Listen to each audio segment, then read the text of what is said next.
अस्सलाम वालेकुम, उम्मीद करता हूँ सब भी ठीक हो गया। मैं मोहम्मद अजमल बात कर रहा हूँ डेरा गाली खान से। माशाल्लाह ये टेडी मैंने सेल किया है, गब्बन तैयार बिल्कुल। ये देखें, बिल्कुल खूबसूरत वीआईपी चीज़। ये माशाल्लाह कराची जा रही है, अल्लाह पाक भाई के नसीब में करे। ये देखें भाई, बस का नंबर ये है और ये है बस। ये देखें, जो भाई इस तरह के जानवर लेना चाहे मुझसे रब्ता कर सकते हैं। मेरा कॉन्टैक्ट नंबर 03481672 821। तो जो भी विजिट करना चाहे, मेरी लोकेशन डेरा गाजी खान है। आएँ, अपनी मर्ज़ी से लें, सुन के लें। आज माशाल्लाह से 22 तारीख है, दूसरा महीना 2020। अल्लाह पाक भाई के नसीब में करे जो ले जो। ये देखिए, ये बस है, ये कार्गो करेंगे। ये है भाई जियो कुमरान वाली बस। ये देखिए, ये है माशाल्लाह टेडी, ये गप्पन तैयार माशाल्लाह। अल्लाह पाक भाई के नसीब में करे। भाई ने इत्मीनान किया, पेमेंट भी आ गई थी।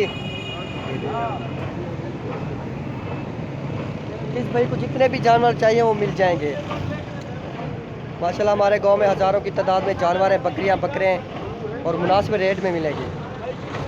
लड लाड यार लाड उस्ताजी वेला। ये बस है, ये देखें भाई, ये देखें भाई, ये कार को कर रहे हैं भाई आप। ये माशाल्लाह, ये देखें, ये आराम से बैठी रहेगी। ये देखें, ये बस है। अल्लाह पाक आपके नसीब में करे।